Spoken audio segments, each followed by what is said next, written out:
Vamos então dar aqui início à nossa sessão de hoje, relativamente à circularidade dos polímeros. Antes de iniciarmos, só dizer que este seminário, esta sessão, faz parte de um conjunto de sessões alargadas que nós estamos a realizar agora entre novembro e dezembro, quer de seminários, quer de feiras digitais, que eu deixo também o desafio para poderem visitar. Depois vai ser deixado aí também a informação dos seminários que faltam e das feiras digitais que temos. Agradecer aqui também o convite e o desafio que foi feito pela GEPAC, que nós, de imediato,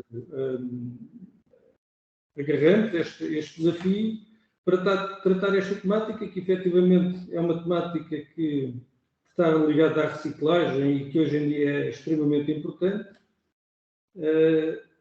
Fazer também aqui um enquadramento do modo como vamos desenvolver este seminário. Portanto, iremos ter aqui 3 temáticas diferentes.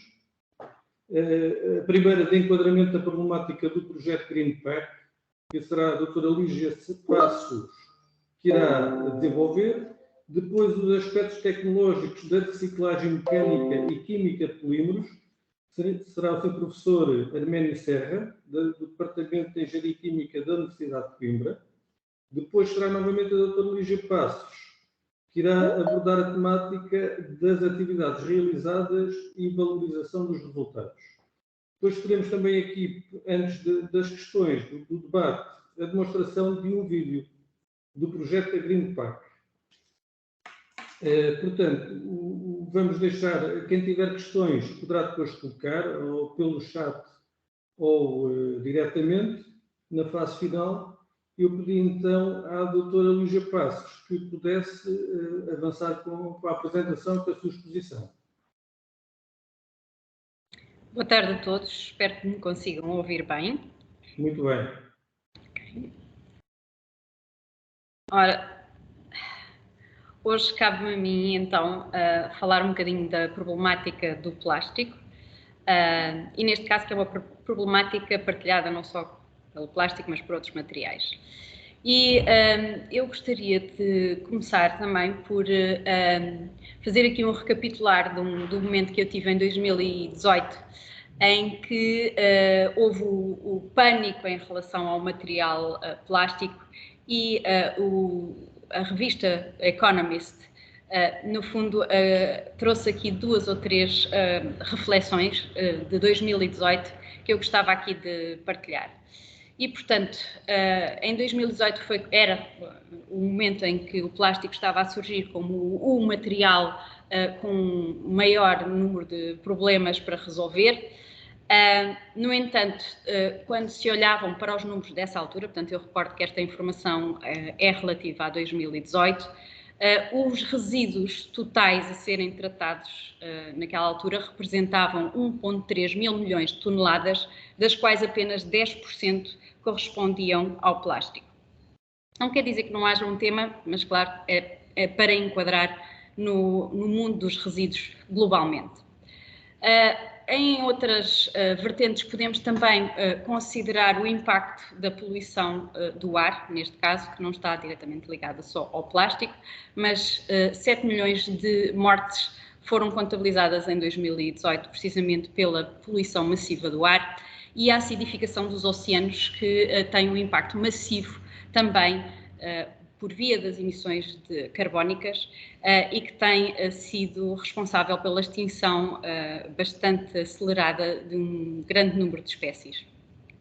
Voltando então aqui aos desafios que nós temos no mundo dos plásticos ou no mundo dos materiais, e quando falamos na GEPAC estamos a falar do mundo do packaging, quais são então os desafios que nós temos de endereçar? A utilização de uma quantidade de material apenas necessária para o propósito que as embalagens devem cumprir, pensadas, desenhadas para serem reutilizadas e recicladas, ter a noção de que o resíduo tem valor, o processo de recolha destes resíduos é fundamental, a parte também, neste caso, estando a falar nos resíduos gerados no pós-consumo, Temos que melhorar, ou seja, existe o desafio de melhorar também esta separação logo no momento em que o resíduo acontece ou passa a fazer parte da nossa vida. A parte da evolução também da tecnologia de separação, que ou tem sido também um dos grandes problemas quando queremos reciclar material. E depois os temas que eventualmente nós podemos também ter mais próximos de nós, e vamos ver em um pouco mais de detalhe, que tem a ver com como é que nós transformamos resíduo em matéria-prima novamente, utilizando para isso ciência e tecnologia, e depois de termos então este resíduo endereçado, encontrar a forma de o utilizar para dar nova vida aos produtos e de preferência conseguirmos endereçar estes temas de forma local. É isto que nós vamos ver depois um pouco mais à frente e em detalhe, com, neste caso, a colaboração entre a GEPAC e a Universidade de Coimbra, para endereçar estes desafios. Portanto, podemos fazer alguma coisa sobre os resíduos de plástico? Claro que sim, e o GreenPack, o projeto GreenPack, é parte desta solução. A minha parte termina aqui por agora e eu agradeço a vossa atenção.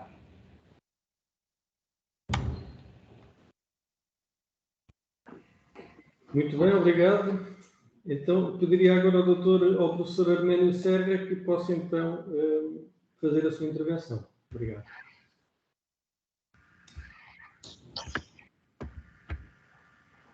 Ora, boa tarde a todos. Já estão a ver a minha apresentação?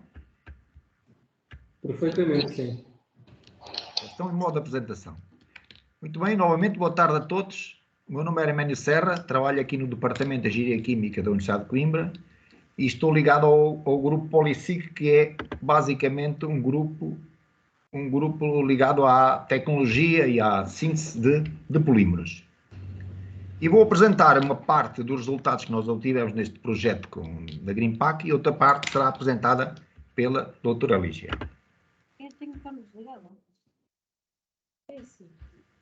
Estão a ouvir? Sim, estamos a ouvir bem. É que eu estou a ouvir um som de fundo, não sei quem é. Ora bem, uma pequena apresentação do grupo Policic. O grupo Policic tem cerca de 30 elementos, distribuídos entre professores do DEC, entre alunos pós-doc, e a maior parte, o grosso da população deste grupo é feita de alunos de doutoramento e alunos de projetos de investigação, uns mais ligados à parte da indústria e outros mais ligados à parte científica. O nosso grupo tem duas áreas de investigação, duas grandes áreas de investigação, uma que a gente pode chamar de processos de polimerização controlada e outra de síntese e transformação de materiais de base biológica. Nos processos de polimerização controlada, o que a gente procura fazer são polímeros feitos à medida, portanto, um pouco diferentes dos polímeros que nós temos atualmente hoje em dia na parte comercial. Portanto, são polímeros que têm propriedades novas dadas pelo processo de polimerização, que é diferente. Eu coloquei aqui alguns projetos, alguns artigos que nós publicámos recentemente, todos eles ligados a projetos, pequenos projetos de investigação de natureza aplicada. Portanto, e como podem ver, portanto, o primeiro é na procura de polímeros que tenham atividade antimicrobiana para serem colocados em superfícies e possam assim ser aplicados nos mais diversos materiais. Neste caso, utilizamos um verniz industrial. Aqui procurámos sintetizar polímeros que melhorassem a dispersão do dióxido de titânio. O dióxido de titânio atualmente vai se tornando cada vez mais um bem escasso. E, portanto, se nós tivermos polímeros que melhorem a quantidade de dióxido de titânio que se possa utilizar e desse modo obter o mesmo resultado com menos material, é algo que é procurado até pela indústria. No projeto 3, temos aqui uma utilização de polímeros para a passivação de superfícies de células fotovoltaicas.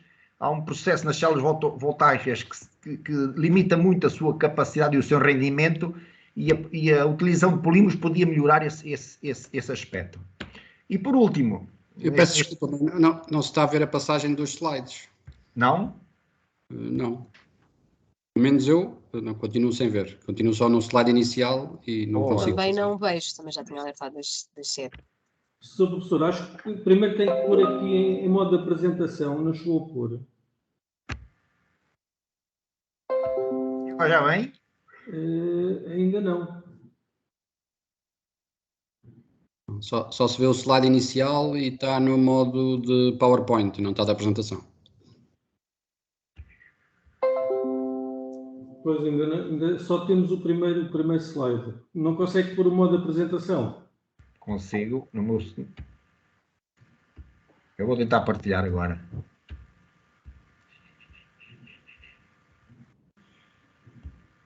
Eu sugeria era retirar a apresentação e tornar a pôr, talvez. Seja mais... Okay. Já aparece? Não, continua na mesma. Não é igual. Não? Vou tentar.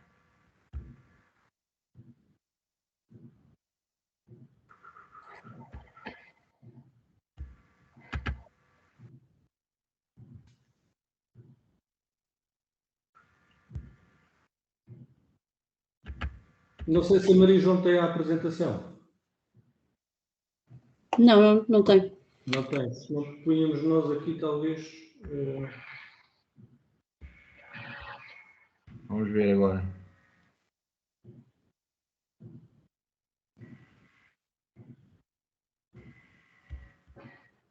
Vamos ver agora se eu consigo. Ok. Apareceu alguma coisa? Agora parece-me estar melhor, sim. Mas ainda não está em modo de apresentação. Não está em modo de apresentação. O ecrã aparece no modo de apresentação. Essa aqui é a chatice. Pois. Se pudesse enviar a apresentação aqui para a Maria João, mesmo que vá avançando, e depois nós tentamos aqui pôr a ver se resulta de outra maneira. As tecnologias são assim, são boas quando resultam, quando funcionam. Às vezes não funcionam. Deixa-me ver, fazer aqui mais uma tentativa. Ok.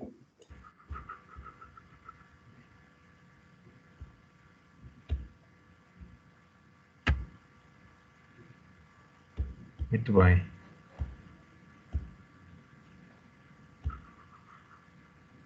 Muito bem. Já no outro dia aconteceu isto. Eu posso mudar o computador, mas...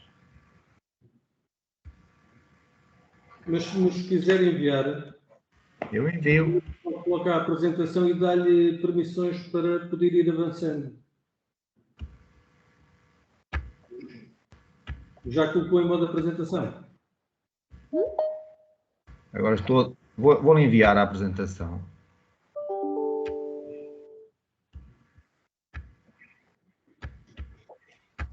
Podemos, foi efetivamente por este imprevisto, mas vai ser rápido, em princípio.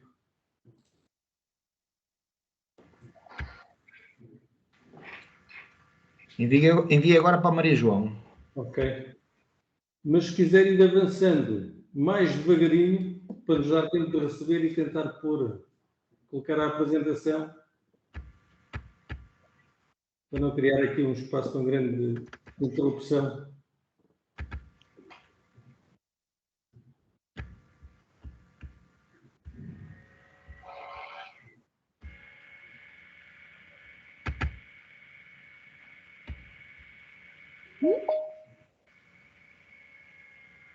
Agora estão a ouvir a apresentação, não estão?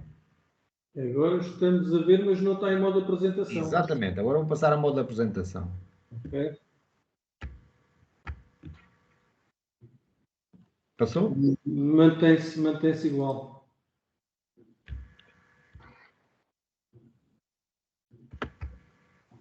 Mantém-se. Mantém-se igual.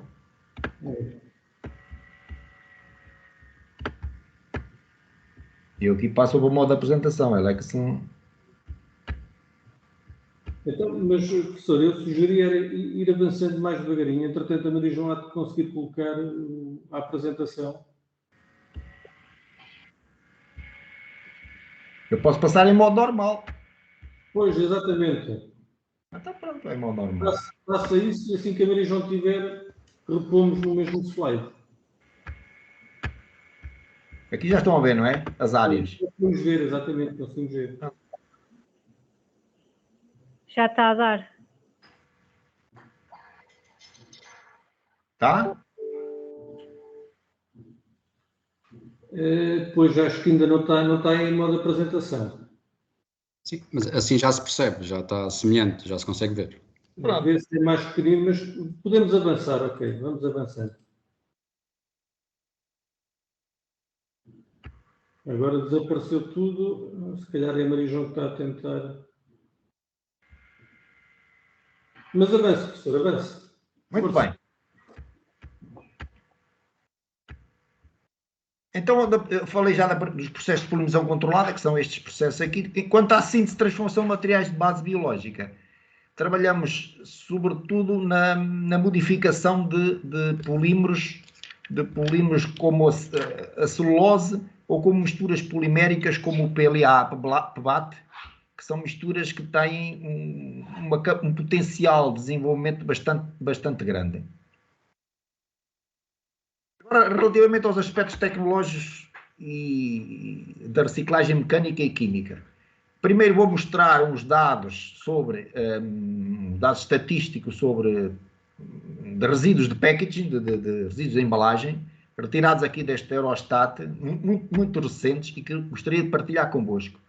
Portanto, a quantidade de plásticos desta natureza, portanto, é bastante grande, tem aqui o valor em milhões de toneladas, sobretudo dois grandes grupos, que é o papel e o plástico, com esta distribuição ao longo dos anos, portanto, tem vindo sempre a crescer regularmente ao longo dos anos. Aqui é para mostrar o que falta ainda fazer para nós recuperarmos a linha de cima, que é a linha da quantidade que é gerada, portanto, a linha do rosa é a quantidade que é recuperada e a linha azul é a quantidade que se consegue reciclar. Portanto, temos aqui uma grande quantidade de trabalho por fazer para conseguir aproximar. Oi? Sou eu, professor. Vou pedir que então assuma, se faz favor, para conseguir. Penso que assim já está em apresentação. Consegue Posso continuar neste modo? Pronto. Toda a gente está a ver ou não? Estamos a ver. Pronto, então vamos continuar neste modo. Pronto, tudo bem. Aqui este slide é para mostrar o que falta ainda fazer para chegarmos aos os pontos em percentagem, o que ainda temos que recuperar da reciclagem até ao grau de ocupação. Neste slide é a posição de Portugal no meio dos países europeus, portanto a setazinha indica a posição do nosso país e, como vê, ainda temos bastante para recuperar em termos de volume per capita entre aquilo que é reciclado e aquilo que é produzido. Há países muito melhores do que nós e outros piores, uns que produzem praticamente igual a nós, mas que já têm valores de reciclagem mais elevados, e outros até com posições piores do que Portugal. Aqui é o mesmo tipo de slide em números, portanto o gap que nós temos, a diferença que nós temos são praticamente 10 pontos, entre o atual, entre o recovery e a capacidade de reciclagem, e neste slide seria para mostrar o que se está a fazer nos outros países no aproveitamento deste tipo de resíduos. Temos aqui o aproveitamento de reciclagem, temos reciclagem e o aproveitamento energético. Portanto, a quantidade de energia que se pode ir recuperar a estes compostos. Alguns países já têm esta tecnologia mais avançada do que nós, embora aqui não refira que tipo de tecnologia que usa, mas só referem que, de facto, é uma possibilidade de ir buscar energia a este tipo de materiais. Depois, agora, queria-vos falar na reciclagem, no processo de reciclagem de origem fóssil. Isto é uma visão muito própria do processo, do que é que devia ser o processo da situação atual que nós temos e o que é que poderíamos fazer. Ora, começando aqui pelos polímeros virgens, não é? A fase fundamental considero que seja o processamento. Portanto, o processamento é a fase fundamental deste processo porque é a fase em que vai dar vida a este material. Portanto, o material antes não tem é um material praticamente inútil e, de facto, o processamento é que lhe dá a forma e que lhe dá a função que ele vai executar. Depois do processamento, eu separei aqui em dois grandes grupos, nos materiais que têm vida curta e nos materiais que são mais duráveis. Olhando para os materiais de vida curta, considero que, de facto, a reciclagem mecânica para este tipo de materiais é a mais adequada. Até porque, vamos ver um bocadinho mais à frente, sendo materiais de vida curta, as possibilidades de degradação do próprio material são mais reduzidas e, de facto, é mais fácil o sucesso da reciclagem mecânica neste aspecto. Depois, um aspecto essencial em todos estes processos, em todas estas tecnologias, é a separação. Sem uma boa separação, nós não conseguimos fazer reciclagem mecânica convenientemente, dado que qualquer outro tipo de material presente numa mistura irá prejudicar o que nós podemos recuperar em termos de propriedades de um determinado material. Portanto, a separação aqui acho que é fundamental. E depois da separação, temos ou a colocação em aterro, o que é indesejável, ou então o aproveitamento térmico / reciclagem química. Deste tipo de materiais, sendo feita uma boa separação, estas duas vertentes podiam ser quase que minimizadas. Um aspecto diferente, ou uma perspectiva diferente, é se forem os materiais duráveis. Se os materiais tiverem um tempo de duração longo, de facto, após a separação, a reciclagem mecânica torna-se muito mais difícil, dado que os materiais já sofreram algum tipo de degradação, algum tipo de variação na sua estrutura, e de facto reciclá-los para obter o mesmo tipo de função será muito difícil. O que se propõe aqui é haver um downgrade de propriedades ou um downgrade de utilizações. Portanto, utilizar um material agora com os fins menos exigentes do ponto de vista mecânico. Destes materiais, o que se propõe é uma reciclagem química, ou para vir a dar outros tipos de compostos que não os compostos iniciais, mas que sejam possíveis depois aqui com outros tipos de indústria fazer um certo processamento, ou então é o aproveitamento energético deste tipo de materiais. Chamo a atenção que para materiais duráveis, a separação e a colocação depois em aterro, sob esse ponto de vista, parece que é uma coisa indesejável, mas de facto estes materiais, se olharmos para eles de uma outra perspectiva, que é a fixação de carbono, não podemos esquecer que estes materiais são quase todos base de carbono, e, portanto o facto de eles estarem colocados em aterros também faz com que esse carbono permaneça fixo em alguma posição e vá sendo libertado para a atmosfera muito mais lentamente, coisa que não acontece num aproveitamento energético em que eu vou debitar para a atmosfera dióxido de carbono. Portanto, sob esse ponto de vista, creio que podemos olhar para o aterro como um método de guardar algum carbono para não o libertar para a atmosfera.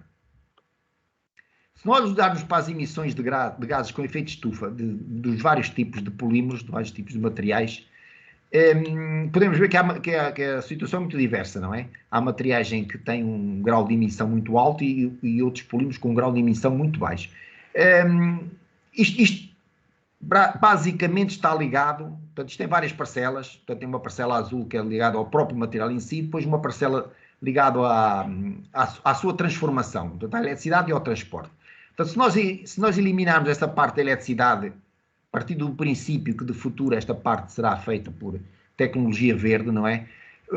Ficamos só com as partes azul, praticamente, e o transporte será feito por via elétrica ou por outro tipo de transporte que não provoca emissões gasosas. Portanto, se olharmos para o azul, mesmo no azul há polímeros que de facto têm na sua composição, ou implicam na sua composição, a produção de grandes quantidades de gases de efeito de estufa. Outros polímeros há, sobretudo os mais simples, como o polietileno de baixa ou de alta densidade, que de facto são aqueles que produzem muito menos gases de efeito de estufa na sua elaboração, na sua produção, porque de facto são as estruturas mais simples. Portanto, estruturas mais simples correspondem a quantidades mais baixas. Estruturas mais complexas implicam depois maior grau de emissão do material.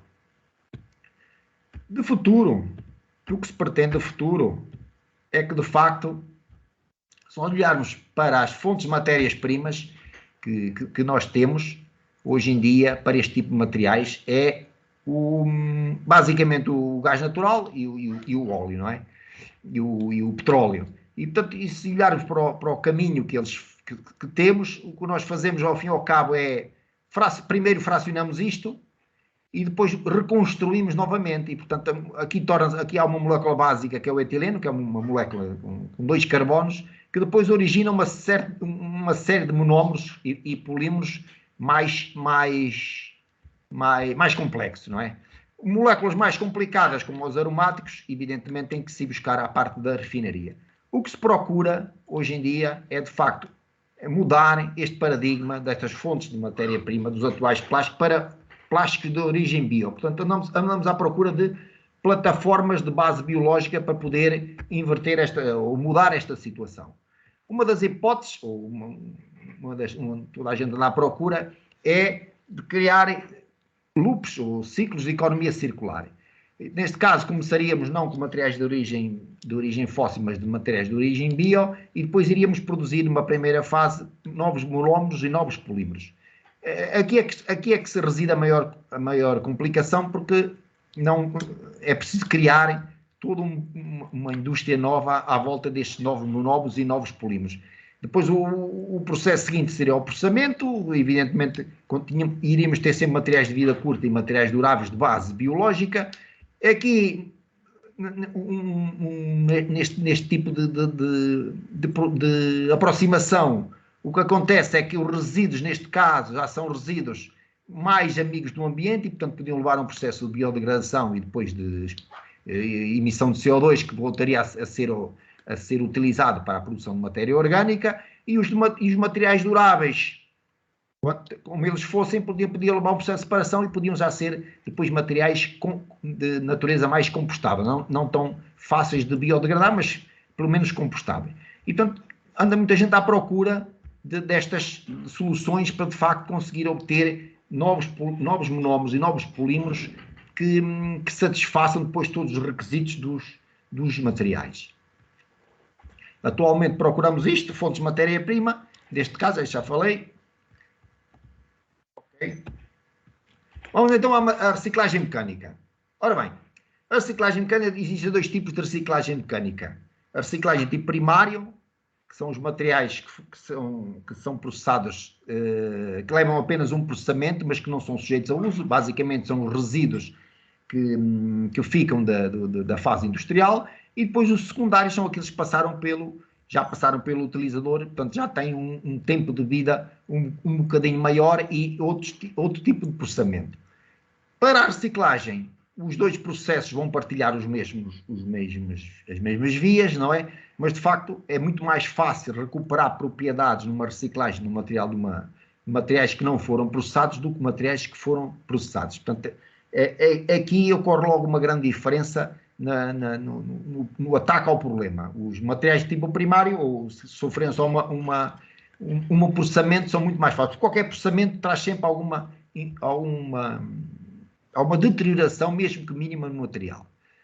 Aqui, neste slide, queríamos chamar a atenção para a reciclagem mecânica, que compreende dois passos muito importantes, fundamentais, que é o processo da separação, não é? Não se consegue ter produtos finais de boa qualidade na reciclagem se, de facto, esta primeira fase, em que é necessário haver uma separação, remoção de contaminantes e um primeiro processamento até à forma de pellets, se isto não for bem feito, não é? Se aqui introduzirem misturas, nunca mais depois na segunda fase, ou dificilmente numa segunda fase, conseguem ter uma boa reciclagem. Ou então tem que depois, nesta segunda fase, colocar aditivos para tentar recuperar algumas das propriedades que perderam pelo facto de não haver uma boa escolha, uma boa separação e uma boa isolamento do material inicial. Como disse há bocado, os materiais, durante a sua vida, depende agora do tipo de material, sofrem sempre algumas alterações. Portanto, as degradações que ocorrem no material são intrínsecas depois ao diferente material, mas são sobretudo causadas por três fatores, que é o calor, quando do processamento, a luz, porque estão expostos à luz, e o oxigênio. Portanto, a nossa atmosfera oxidativa induz sempre processos de degradação no material. São processos, quer a intervenção da luz, quer do oxigênio, são relativamente lentos, portanto, põe-se mais permanentemente naqueles materiais que duram mais tempo. Evidentemente que são adicionados logo à partida espécies para evitarem estes processos, mas de facto a adição de luz e oxigênio leva sempre à formação de espécies oxigenadas no meio do material e que depois levam à clivagem das ligações e levam depois ao aparecimento de moléculas, podem aparecer moléculas mais pequenas na estrutura, pela clivagem das cadeias poliméricas, e depois essas cadeias vão prejudicar a reciclagem quando são tratadas. Que alterações são essas? Basicamente, são formações de radicais em determinadas posições da molécula. No PET é logo nesta posição junto ao oxigênio, no poliestireno é na posição benzílica, no PE em qualquer posição, que elas são todos equivalentes, mostra aqui o efeito da adição, a geração do radical é a adição do oxigênio, leva à formação destes hidroperóxidos. No polipropileno são estas posições dos CHs terciários, e no PVC temos um problema agravado por causa da existência de cloros que podem facilmente eliminar e libertar ácido clorídrico quando da sua reciclagem. Portanto, estes são os processos que as variações estruturais que ocorrem nos polímeros. Basicamente o que acontece é que durante a reciclagem, durante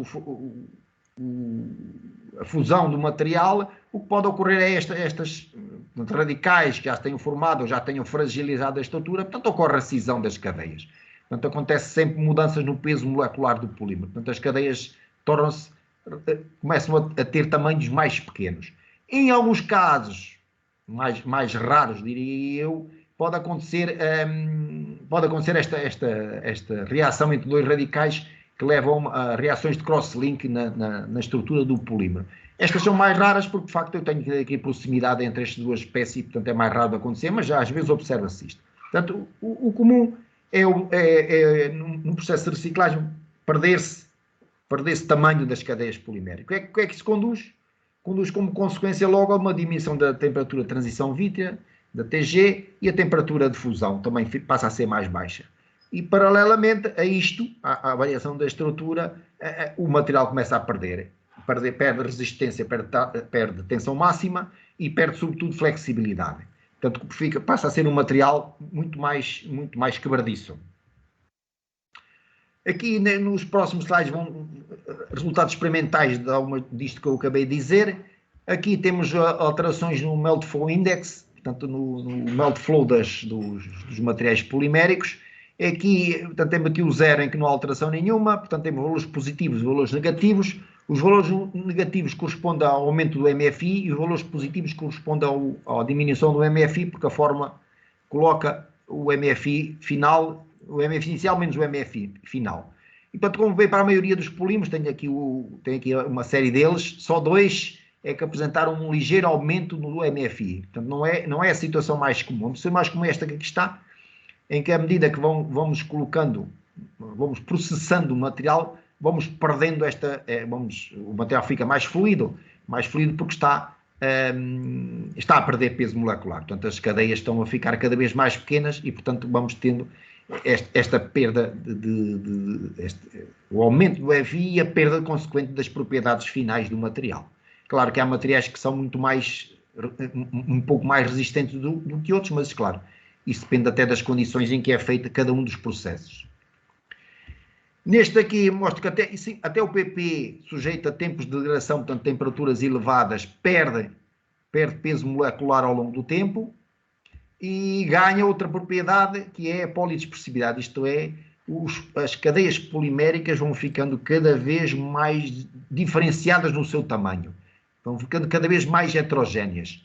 E, portanto, isto também conduz a uma perda de propriedades mecânicas. Outro exemplo que eu aqui tenho é de uma poliamida, e a propriedade que eu estou a ver é o impacto, e como vocês veem, à medida que eu vou processando esta poliamida, em geral, vou tendo aqui uma perda gradual das propriedades da resistência ao impacto. No caso do PET, não foge à regra, portanto, o PET também perde propriedades à medida que vai sendo reciclado. Aqui temos a tensão máxima, a ruptura, e o número de ciclos, e a tensão máxima, como estão a ver, vai perdendo à medida que eu vou aumentando o número de ciclos. Também a elongação, vou perdendo elongação, portanto, à medida que vou reciclando, a elongação vai sendo cada vez menor o elongamento atingido. Curiosamente, o módulo aumenta, o que significa que o material vai ficando cada vez mais quebradiço. E depois a propriedade, o impacto, claro, o impacto, à medida que ele é mais quebradiço, vou perdendo o impacto. No PET, como ele é um poliéster, é muito importante neste processo de reciclagem não haver qualquer vestígio de água ou ácido que possam incrementar os processos de degradação, estas quebras do tamanho das cadeias. Em alguns casos, para alguns polímeros, observa-se um aumento da viscosidade por aquelas reações de cross-link que eu já aqui falei. Um outro problema crítico no processamento de polímeros é a existência de misturas. Se a separação não for adequada ou não for bem feita, evidentemente que eu vou levar com polímeros, tenho um polímero base e tenho outro polímero que não aquele que eu pretendo. E, portanto, o problema é mais complicado se os polímeros que eu tenho na mistura são de pontos de fusão muito diferentes. Neste caso, o que eu teria de fazer para processar o material é aumentar a temperatura para fundir o mais alta temperatura da fusão, o que leva inevitavelmente a degradações térmicas num material que funda a mais baixa temperatura. Outro aspecto fundamental aqui é se a quantidade que eu coloco da impureza ou da impureza presente é muito grande ou começa a ser muito grande, eu consigo distinguir fases no meio da minha mistura polimérica e, portanto, aparece aquilo que se chama defeitos, porque de facto os polímeros geralmente não são miscíveis. Mesmo que tenham estruturas muito parecidas, a miscibilidade dos polímeros é uma coisa muito, muito difícil de alcançar. Claro que eu posso melhorar isto, eu posso melhorar ou minimizar estes aspectos na reciclagem, posso adicionar estabilizantes de radicais, isto é, espécies que me eliminam os radicais, espécies que me eliminam outras espécies oxidantes que se formam no meio, ou posso adicionar anti-UVs cada vez que faço uma reciclagem para minimizar também os efeitos da luz sobre estes materiais. Então, estes são tipo destes compostos comerciais, não é? Antioxidantes e estabilizantes comerciais. Outra maneira de melhorar ou de ganhar, ou de não perder as propriedades mecânicas é, de facto, sabendo eu que o que me acontece é a quebra de cadeias na estrutura polimérica, é adicionar aquilo que se chama um extensor de cadeia. Portanto, o extensor de cadeia são moléculas que conseguem, à medida que são processadas, e isto é no processamento, conseguem ligar alguns destes terminais se eles forem suficientemente ativos. Tenho aqui duas estruturas, dois tipos de estruturas que são utilizadas. Portanto, basicamente o que é que eles são? Ou são poliméricos ou são não poliméricos, mas basicamente o que eles têm são grupos reativos. Aqui neste caso é um grupo, é um anel de 3 átomos, um epóxido, e aqui neste caso é uma oxazolidina, ou é um anidrido cíclico, ou é uma lactama. Pronto, mas são compostos de cá está, sempre com dupla funcionalidade ou mais, não é? Outra maneira de melhorar o comportamento mecânico das misturas quando da reciclagem é se eu usar o que se chama um compatibilizante. Portanto, usar compatibilizantes que são polímeros que têm uma afinidade estrutural para os componentes da mistura, se eu souber os componentes que lá tenha, não é? E, portanto, o que faz o compatibilizante é ter estruturas parecidas, semelhantes aos dois polímeros, de modo que o que ele faz é tentar melhorar a interface entre os materiais e evitar que haja, quando o material depois de fundido arrefece, haja segregação de fases, das duas fases, se elas não forem compatíveis. Aqui o exemplo que eu tenho aqui, este polímero que tem este grupo, este anel de epóxi, e pretendia-se compatibilizar, por exemplo, um poliéster e um polipropileno. São estruturas totalmente diferentes, não é? Na sua estrutura química. São cadeias carbono-carbono e estes são cadeias que já têm um grupo carboxilo intercalado. E, portanto, este compatibilizante é desenhado, ou é feito, ou é utilizado, na medida em que vai promover um grande número de interações, tentar promover interações.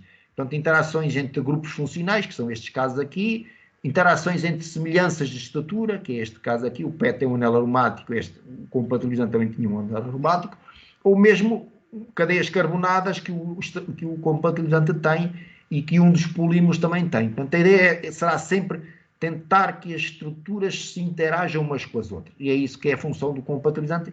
E, claro, o compatibilizante depois é aplicado caso a caso, dependendo da estrutura do que eu quero compatibilizar. Aqui mostra o efeito de um compatibilizante.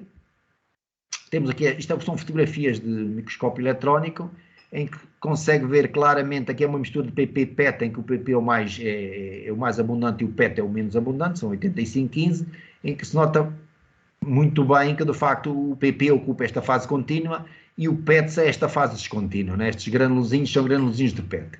E com a adição de um compatibilizante, a função disto é tentar que estes nódulos de PET se desfaçam, digamos assim, no meio da estrutura do PP. E, de facto, aqui já levou o compatibilizante, 2,5% deste compatibilizante, e nota-se bastante bem que, de facto, a quantidade de PET, os nódulos de PET são muito mais pequenos, o que significa que o resto do PET que não se consegue ver, consegue estar mais disperso, interage melhor com a estrutura do PP.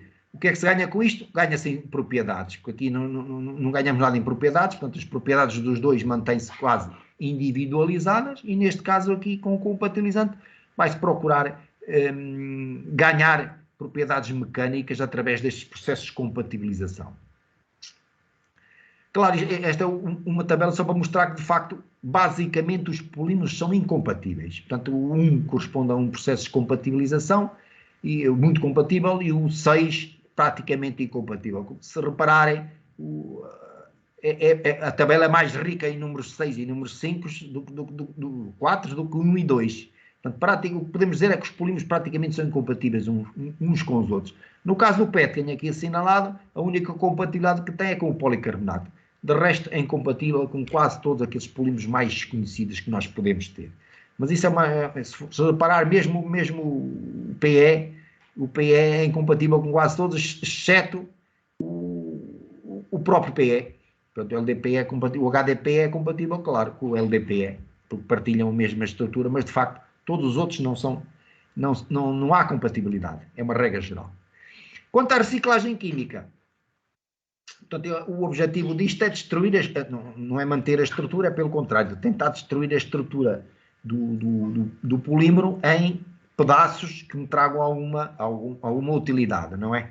Eu distingui aqui 4 processos, existem mais, mas de facto estes 4 parecem os mais importantes.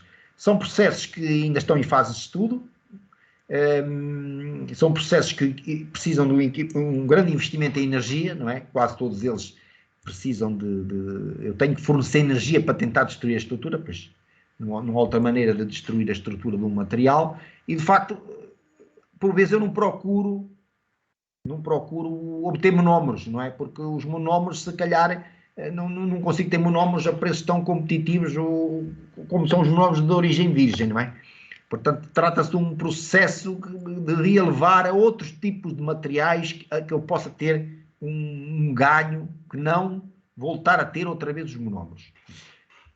Comecemos pela pirólise. Portanto, a pirólise ocorre a estas temperaturas elevadíssimas e, sobretudo, na ausência de oxigênio. Portanto, a ideia é destruir a molécula em materiais a esta temperatura, ou serão gás ou são moléculas de tamanho muito pequenino, e a utilidade disto é ter matéria-prima para outros materiais mais complexos. Portanto, tornar a reconstruir materiais. Ou então usar como combustível, mas isto é um ganho, é uma utilização mais pobre, digamos assim. A vantagem deste processo da pirólise é que não precisa separar. Portanto, o processo de separação aqui não faz sentido andar a separar, porque de facto eu depois, consoante a mistura que tenho, vou ter depois também mistura de coisas no final. É mais estudada a pirólise para polímeros deste tipo polielofinas, e vocês podem ver aqui uma típica composição da pirólise do polietileno. Portanto, se forem ver, temos desde moléculas com 5 carbonos até moléculas com 40 carbonos, não é? Distribuídas por estas famílias de compostos, como tem aqui, desde aromáticos até parafinas, com valores diferentes, não é? Portanto, em massa, portanto, percentagens diferentes, O que se procura aqui, em alguns casos, é introduzir catalisadores para favorecer algumas destas famílias de compostos. Mas tipicamente é este tipo de misturas que nós obtemos no final por uma pirólise. Outro processo é a liquefação. Portanto, é eu agarrar nos polímeros e torná-los líquidos. Isto consegue-se a temperaturas um pouco mais baixas que a pirose, mas ainda relativamente altas, mas tenho que introduzir pressões elevadas, que é para obter fases líquidas. Caso contrário, obtenho fases gasosas. E podem ser adicionados alguns solventes orgânicos, ou então água ou álcool. No caso da água, o que está mais estudado é a utilização da água na forma supercrítica.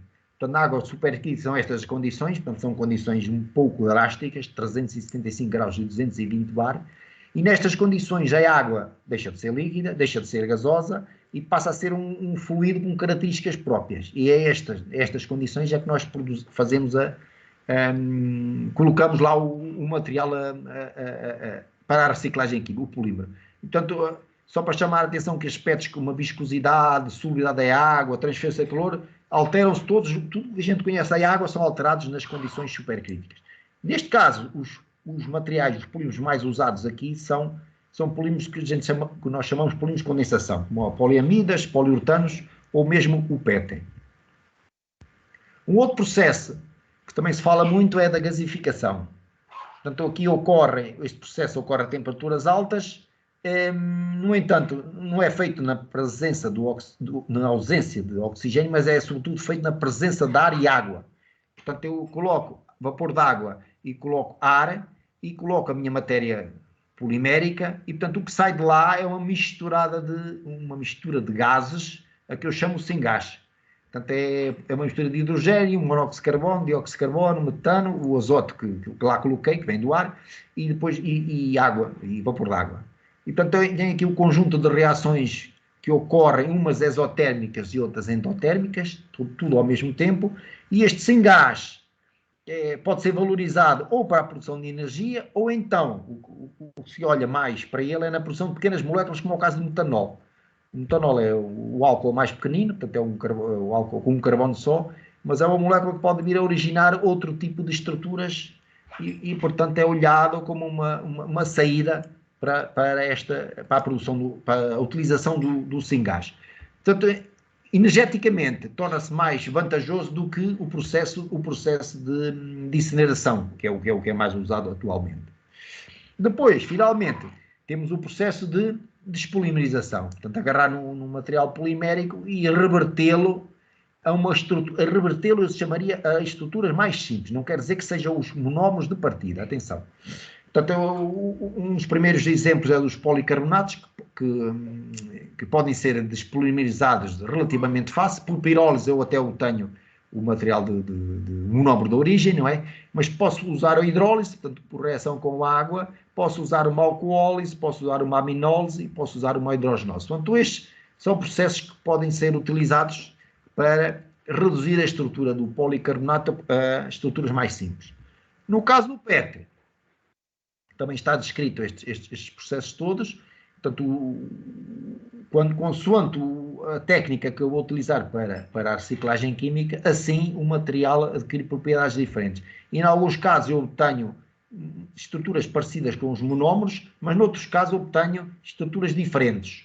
Portanto, estruturas mais simples, mas estruturas diferentes que podem, por sua vez, ser blocos para outras coisas. Portanto, podemos explorar estes derivados que se obtêm facilmente da glicólise, da despolinização do PET, e torná-los depois, entrar com eles noutro tipo de estruturas, para construir outro tipo de polímeros. O mais conhecido é a glicose do PET, que é muito simples, é só agarrar no PET, juntar etileno ao glicol e aquecer utilizando um catalisador, e obtém-se maioritariamente ou muito facilmente o BHET, que é esta molécula que aqui está, e novamente etileno ao glicol. Portanto, as temperaturas não são muito elevadas e o produto é muito fácil de isolar. O BHET torna-se agradável o seu isolamento e muito fácil o seu isolamento, porque é um produto sólido. Para o projeto Green Pack, não sendo a grande tarefa do projeto Green Pack, porque foi a reciclagem mecânica do PET, mas tentámos a glicólise do PET. Então, qual era a nossa ideia? a nossa ideia era valorizar estes produtos de glicólise, porque, para a síntese de um compatibilizante. A ideia era tentar compatibilizar o PLA e PBAT. Ora, o PLA e PBAT é uma das misturas poliméricas que é muito usada atualmente. O PLA tem umas propriedades de rigidez e de dureza interessantes, e o PBAT tem umas propriedades de alongamento muito boas, parecidas com o PE. De modo que a mistura destes dois seria uma mistura agradável para as utilizações que nós pretendemos, para a grande maioria das utilizações que nós pretendemos. O problema é que eles são incompatíveis. O PLA e o PBAT formam domínios diferentes. Portanto, o que se pretende, ou o que se procura, é um compatibilizante para melhorar as propriedades da mistura final. E, portanto, tinha que ter um material que fosse parecido com o PLA e que fosse parecido com o PBAT. E então, a nossa ideia fomos agarrar em resíduos de PET e misturámos, fizemos a glicose do PET com a etilenglicol e com acetato de zinco, que é o catalisador mais usado. Com 4 horas de reação conseguimos obter muito facilmente uma mistura que é constituída por BHDT, moléculas mais complexas do que esta, que são dímeros e trímeros desta espécie aqui, e depois, se nós seguirmos, também quisermos separar só o BHDT, também conseguimos separar facilmente. Portanto, se fervendo em água e filtrando, ficamos com isto e seguimos para a frente, deixando arrefecer, obtemos isto. Portanto, é muito fácil a separação do monómero destas misturas, digamos, oligoméricas, baseadas em BHDT. Ora bem, cá está, esta foi a fração que nós escolhemos, e escolhemos esta fração por uma razão. É que esta parte da molécula, que é esta parte que ali está, tem semelhanças com o PBAT, que nós queríamos compatibilizar.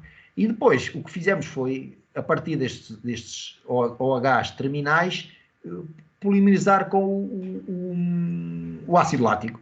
E, portanto, conseguir ter um bocadinho de PLA nas duas pontas e um bocadinho da estrutura semelhante ao PBAT. Portanto, preparámos uma amostra, que é esta BHET LA5, e depois, por reação, ainda fizemos outra coisa, porque isto deixa grupos terminais, e ainda fomos reagir com álcoois de cadeia longa para tentar melhorar a possível compatibilidade. A técnica que nós usamos, depois temos facilidade de usar, é a ressonância magnética nuclear, e sabemos, de facto, se temos o composto ou se não temos o composto. E depois fomos agarrar neste compatibilizante, no 5 e no 6, e fomos fazer misturas com o PLA-PBAT, nas proporções de 60-40 para o branco, que é este primeiro valor que aqui está, e depois com misturas com 5% do nosso compatibilizante, o 5 e o 6.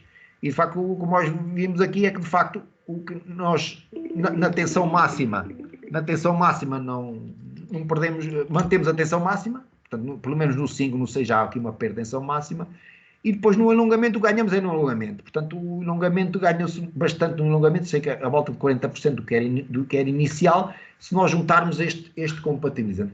Isto é sinal que ele está a fazer alguma coisa. A não perda de tensão máxima e o ganho no alongamento significa que já há algum grau de compatibilização. No 6, curiosamente, não conseguimos obter nada. Portanto, o 5 verificou-se ser um melhor compatibilizante do que o 6.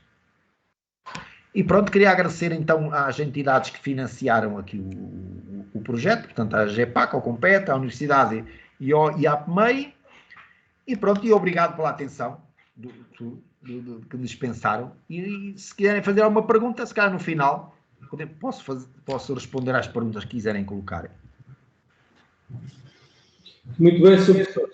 Obrigadíssimo. Então, agora, se a doutora Lígia Passos puder, vai fazer então aqui uma nova abordagem às atividades realizadas e valorização dos resultados. Muito bem, vamos então continuar. Eu espero que me estejam a ouvir e que consigam ver a minha apresentação. Portanto, ainda não, ainda está, peço desculpa, estou a ver ainda a apresentação do Sr. Professor. Ok. Então, só um momento.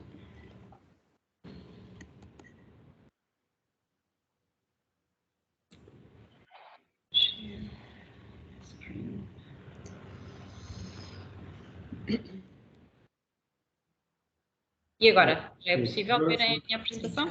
Estamos a ver bem, sim. Ok, perfeito.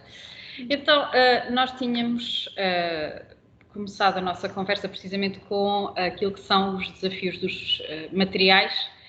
Passamos, obviamente, para a área que nos compete, que são os desafios do plástico, e também tínhamos abordado aqui já um pouco aquilo que globalmente são os pontos principais. Portanto, eu vou passar agora a explicar um bocadinho já, dentro do âmbito deste projeto GreenPack, aquilo que de problemas ou de temas que nós deveríamos tratar passaram a ser oportunidades. E, portanto, nós sabemos que o resíduo tem valor, neste caso.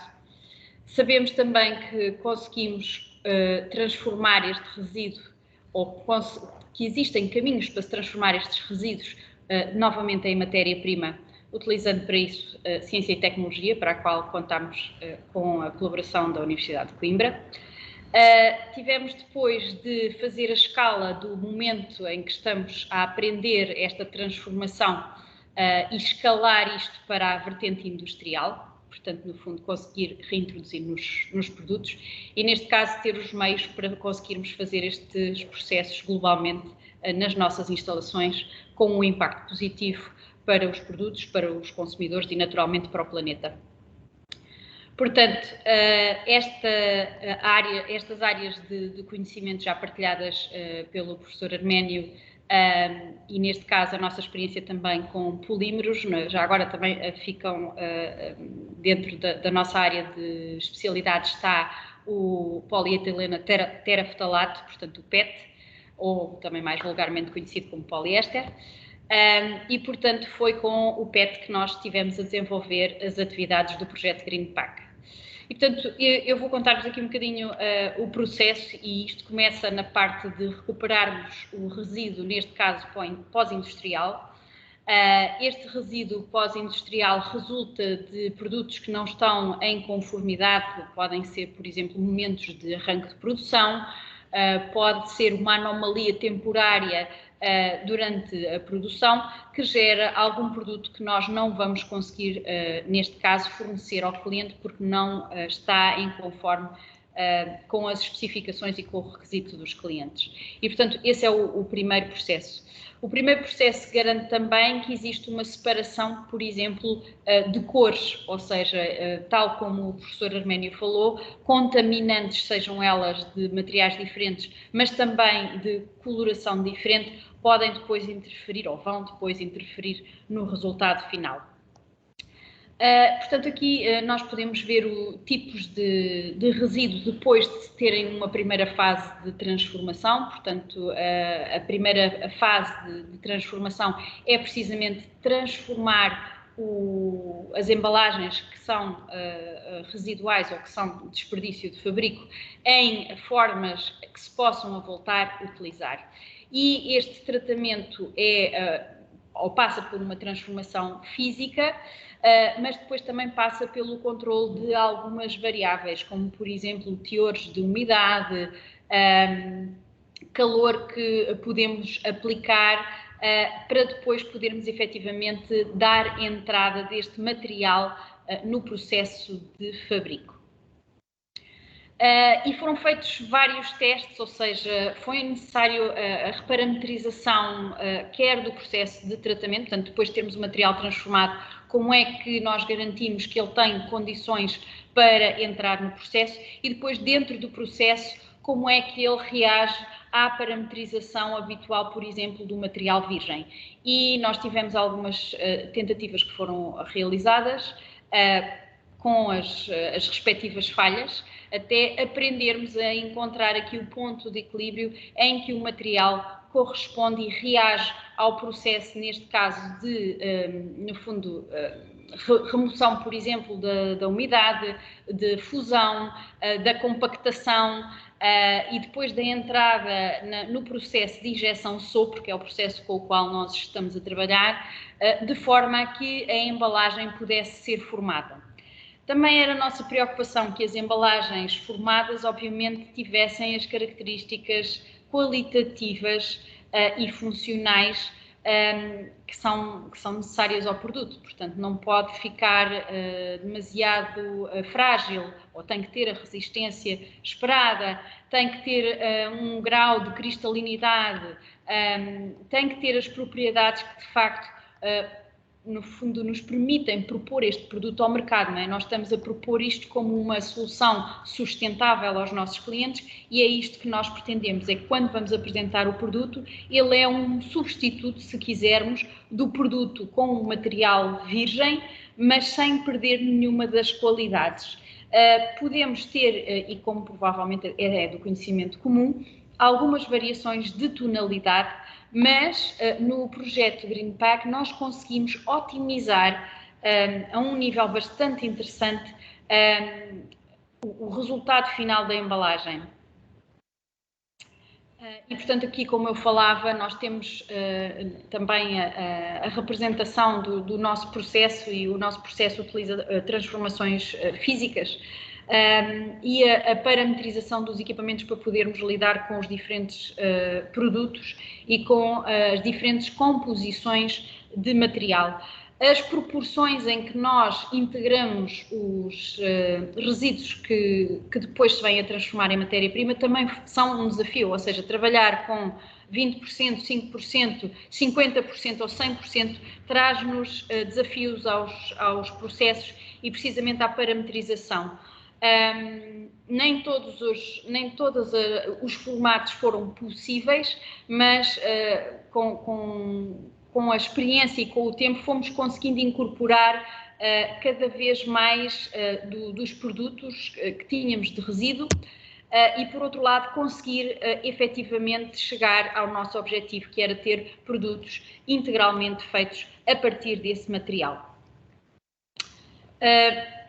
Também é importante perceber que durante todo este processo em que nós estamos a trabalhar com este tipo de material, nós estamos a validar qualidade, função e estética, que são os 3 pilares que os nossos clientes vão exigir de nós quando lhes propusermos um produto.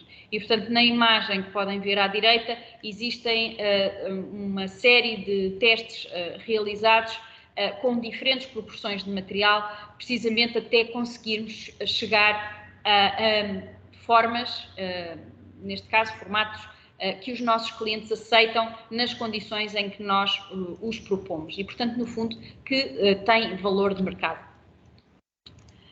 Portanto, assim, falando globalmente nos resultados que podemos valorizar do projeto GreenPack, nós conseguimos garantir a incorporação de 90% do resíduo que geramos durante o processo industrial.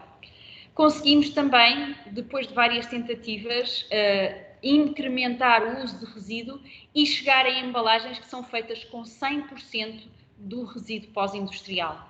E conseguimos garantindo que, então, que somos competitivos e sustentáveis a fazê-lo, ou seja, que isto tem uma parte de negócio que é viável, não é? Portanto, porque estes processos gastam tempo, energia e todo um conjunto de recursos, e nós conseguimos fazê-lo de forma competitiva, garantindo aquilo que são as exigências dos mercados, que é qualidade, segurança no produto, função e estética. E, portanto, aqui eu termino. Eu não sei se há mais alguma coisa que eu por agora possa acrescentar, mas depois teremos a oportunidade de ver um vídeo sobre o tema.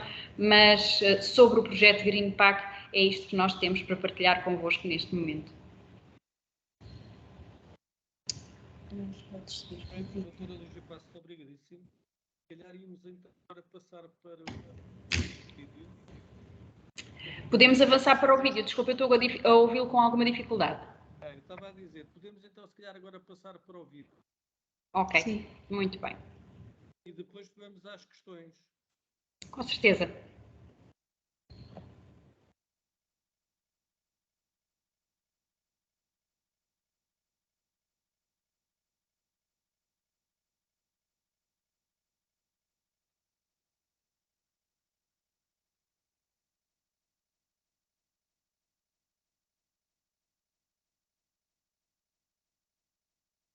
Nós estamos a ouvir som, não tem som o vídeo.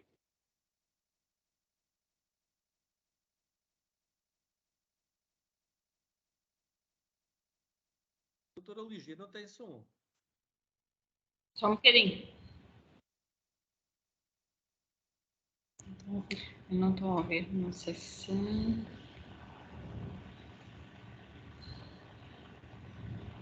Só um momento, por favor.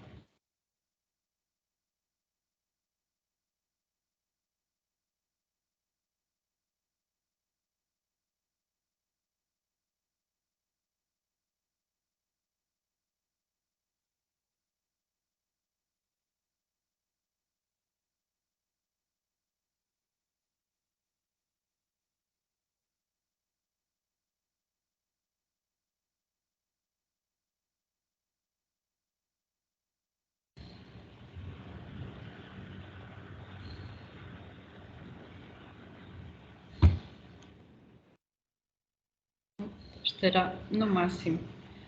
Eu vou perguntar se me conseguem ver. Estamos a ver, mas não está a avançar o vídeo. Agora está a avançar.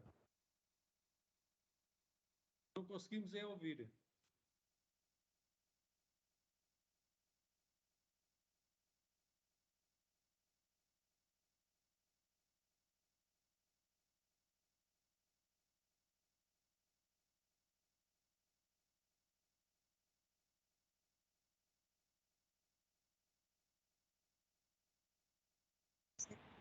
Não conseguem.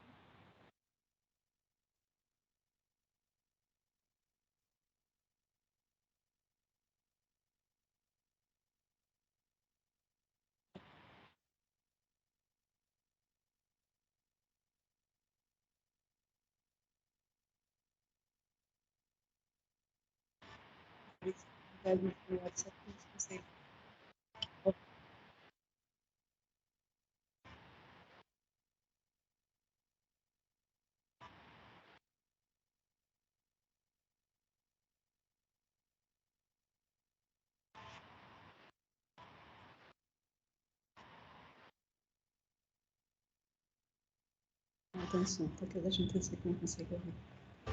As nossas instalações incluem o maior sistema fotovoltaico instalado na Península Ibérica na nossa indústria. Fomos, em 2018, pioneiros na implementação de um sistema industrial de energia geotérmica e fazemos 100% do tratamento das águas residuais. Paralelamente, há mais de... Mas esta Paula diz agora sim, exato. Agora para o vídeo. Já está a andar, já está a andar. A GEPAC, especialista no fabrico de embalagens desde 2002, contribui de forma ativa e transversalmente para um futuro melhor do planeta e de todos os que dele fazem parte. Procuramos incessantemente novas formas de fazer mais e melhor.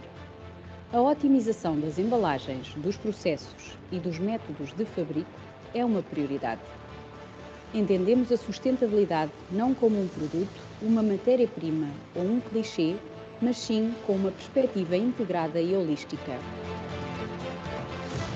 Exploramos, por isso, novas soluções através da tecnologia e da ciência para aplicar às nossas infraestruturas, à eficiência dos nossos processos de transformação de polímeros, à utilização que fazemos de matérias e recursos, com vista à consequente redução da pegada carbónica, e isso é parte natural do saber fazer da empresa. Somos na Europa o case study industrial no que respeita à redução do footprint carbónico no nosso setor. As nossas instalações incluem o maior sistema fotovoltaico instalado na Península Ibérica na nossa indústria. Fomos, em 2018, pioneiros na implementação de um sistema industrial de energia geotérmica e fazemos 100% do tratamento das águas residuais. Paralelamente, há mais de 10 anos que testamos matérias-primas alternativas, procurando maior sustentabilidade para os clientes e o planeta. Somos especialistas em packaging, pelo que aprofundar a evolução em todos estes campos implica necessariamente a junção da nossa visão e experiência com o conhecimento de especialistas em cada área. Por isso, queremos trabalhar em conjunto com os melhores dos melhores, como nossos parceiros em cada tema. É neste contexto que enquadramos o projeto Green Pact. Um obrigado ao professor Arménio, à professora Ana Fonseca, ao Hugo e à equipe da Universidade de Coimbra, que nos ajudaram a explorar a recircularidade dos resíduos pós-industriais com o seu reaproveitamento. Hoje somos mais competitivos, passando a um desperdício praticamente nulo na matéria-prima que utilizamos. Em conjunto, expandimos os limites, tirando o máximo proveito da nossa matéria-prima. Conseguimos também, com este projeto, chegar a uma embalagem 100% proveniente de um resíduo pós-industrial, compliant com os estándares da indústria. Existe sem dúvida valor para todos quando endereçamos com ações concretas o tema dos resíduos de plástico. Hoje, conseguimos já reduzir em 90% os desperdícios de fabricação, incorporando esses resíduos, alcançando um impacto positivo no produto final que mantém as suas características qualitativas, funcionais e estéticas que os nossos clientes desejam. Embalagens translúcidas, resistentes, seguras e mais ecológicas, fabricadas com energias limpas e com a nossa dedicação. GPAC, Creating Life Packaging.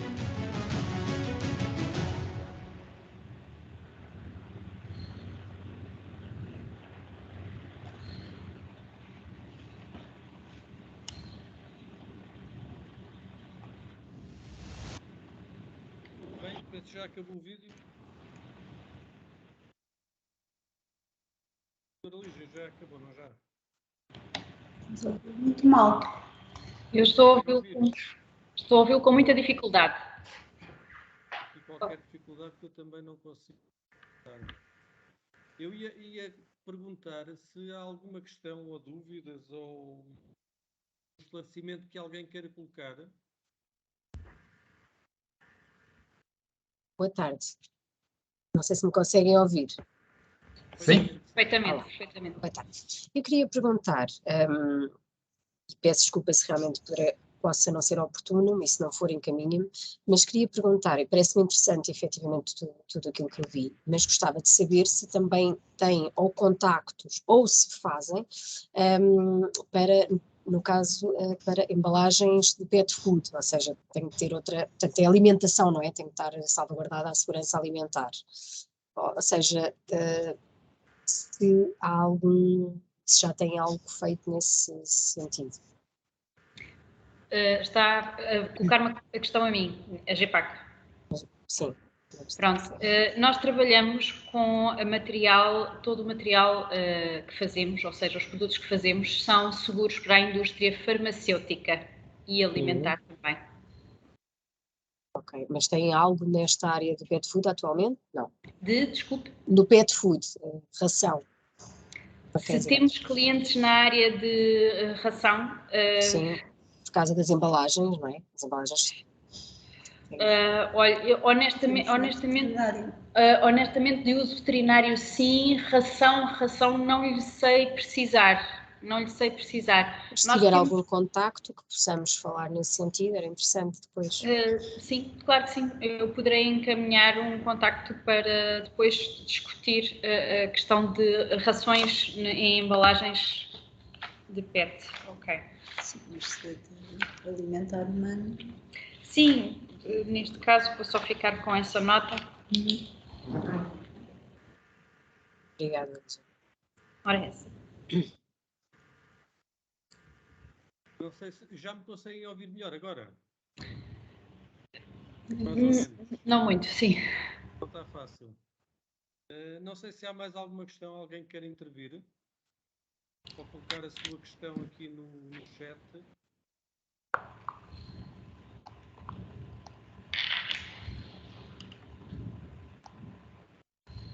Penso que não há mais nenhuma questão.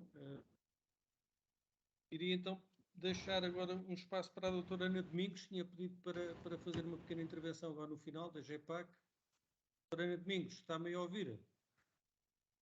Estou a ouvir. Por favor. E a mim estão a ouvir? Sim. Sim, perfeitamente. Estão a ouvir? Sim?